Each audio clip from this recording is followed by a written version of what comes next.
Mom, if Dad's gone, the company's all mine, my brother Daniel said, disbelief dripping from his words. Obviously, Daniel, our mother Patricia responded. Plus, if you do the math, there's a sizable inheritance in Plan B with Dad's life insurance. We could live large for a while. It's like a bonus. Got to thank our absent dad. I felt like I was about to explode with anger. What's wrong with these people? This is unforgivable. I can't let them have their way. Just as I was about to yell, I got a call from Dad in the hospital. This story goes back a few months. My name is Christopher, a 33-year-old architect working at a design firm. I moved out of my family home and now live alone in a nearby condo. Being single is a little lonely, but I love my job and live a fulfilling life every day. Today is my day off, and I had plans to meet with my dad. James.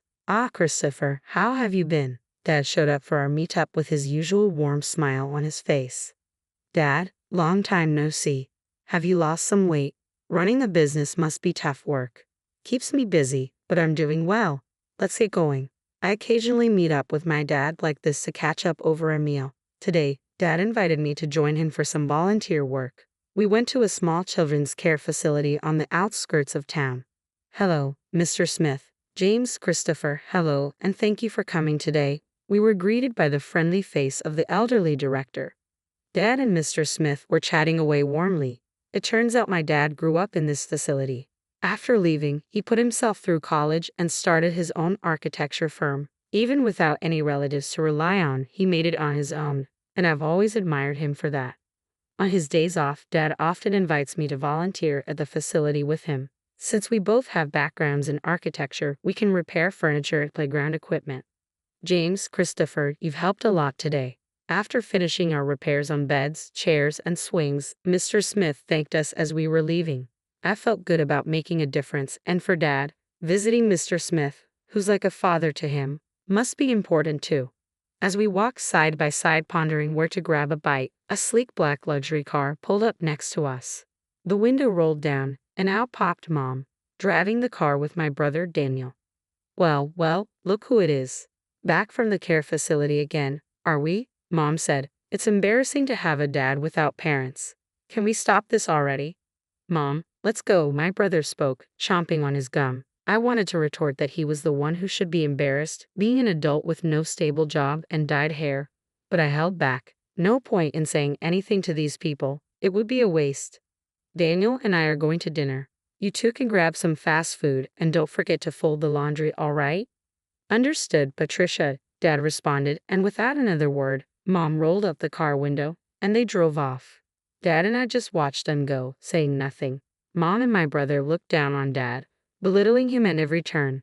Honestly, Mom might be beautiful on the outside, but that's about it. The reason they can do all this is that they're basically living off Dad's income.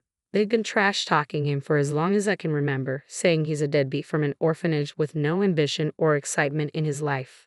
They probably only see Dad as a wallet that listens to their every demand. What's worse, my brother Daniel eats all of this up and joins in on making fun of Dad. Our family has 2 kids, but Mom has always lavished her love only on Daniel.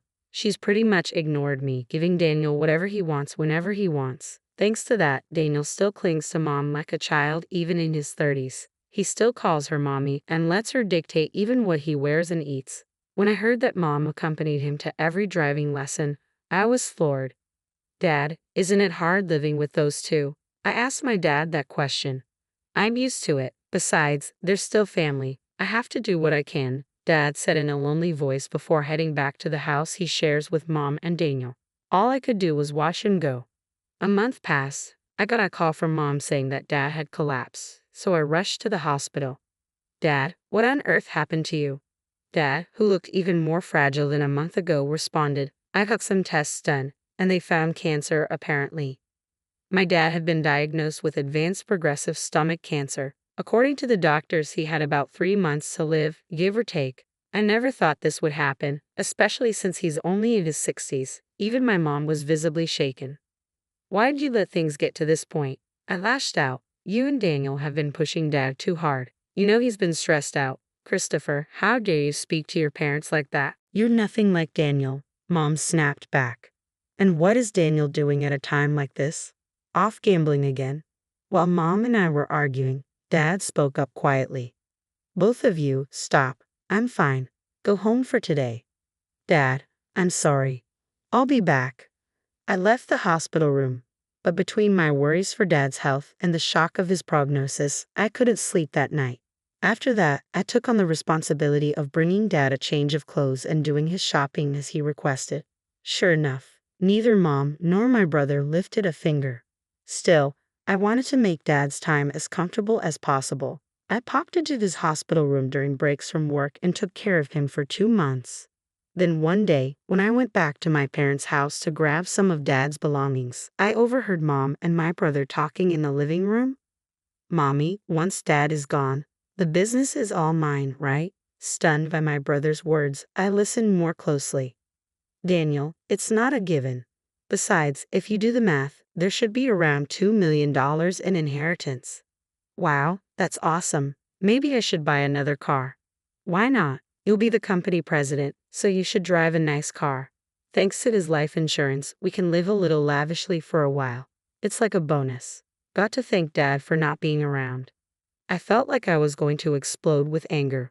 What kind of trash are these people? Unforgivable. I can't let them get their way.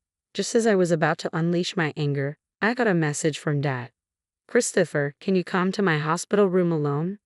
I managed to contain my emotions and went to see my dad. He had lost even more weight recently, and his complexion looked bad. Christopher, thank you for always being there. What are you talking about, Dad? Just tell me what I can do to help. As I sat next to his bed, Dad began. There's something important I need to talk to you about.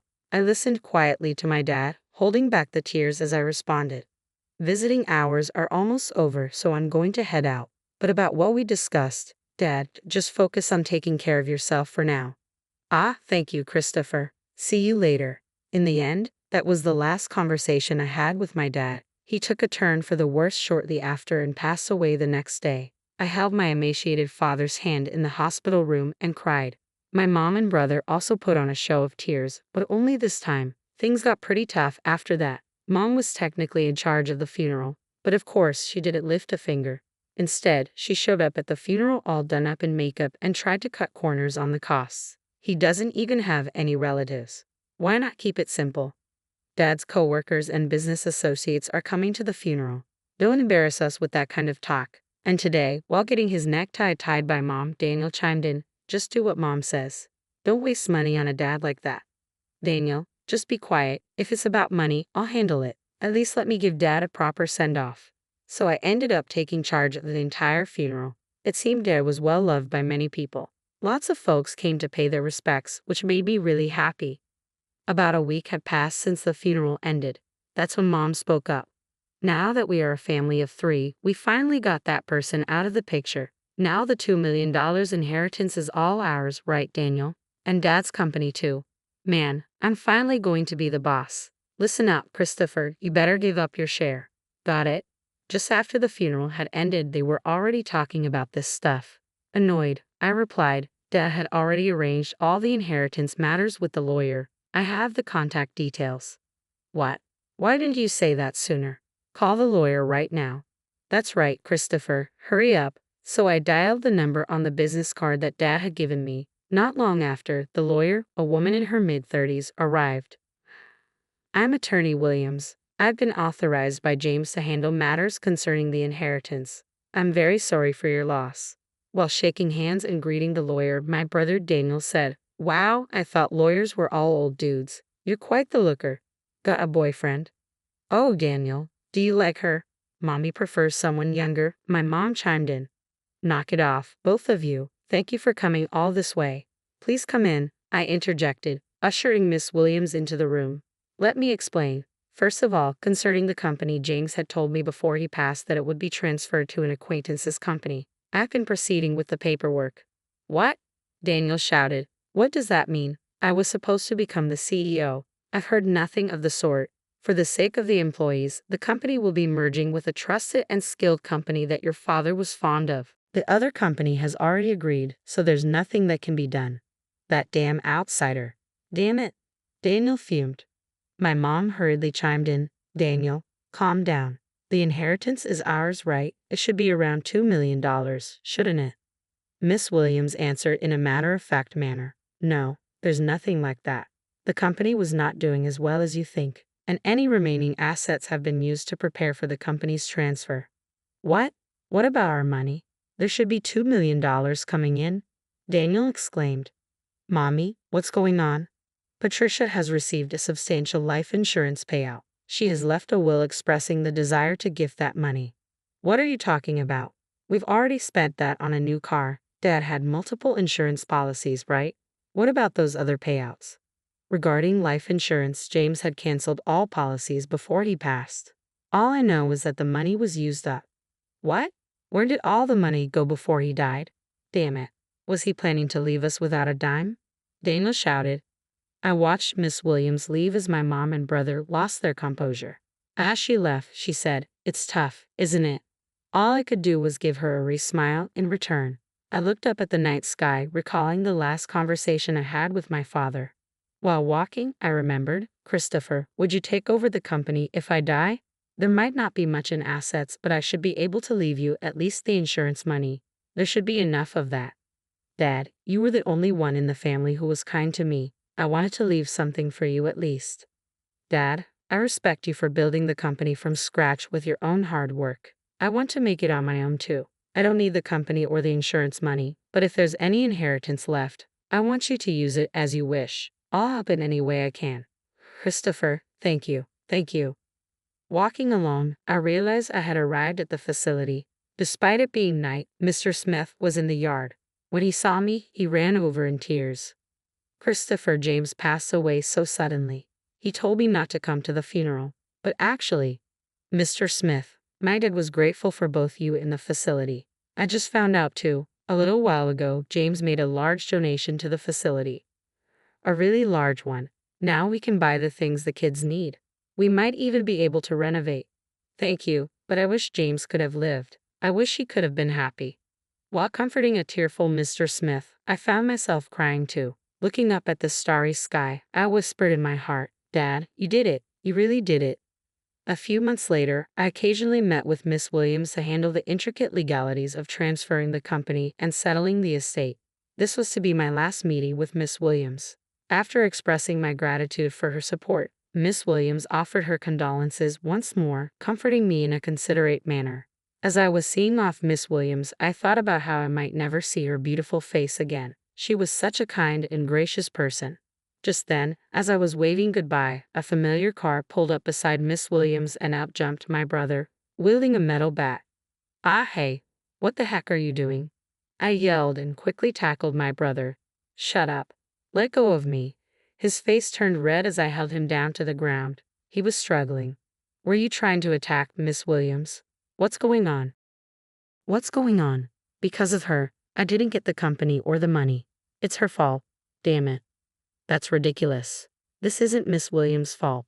I had thought he was foolish, but this was beyond anything I'd expected. While shielding a trembling Miss Williams, I called the police. Inside my brother's car, not just a bat, but also a rope and a stun gun were found. Clear weapons. He was swiftly arrested. When our mother found out, she fumed. You'd send Daniel to jail? Your own family. How heartless. I replied calmly, I no longer consider you or him family. My only family was my late dad. I'm cutting ties with both of you. Mom was still ranting, but I ignored her and cooperated fully with the police investigation.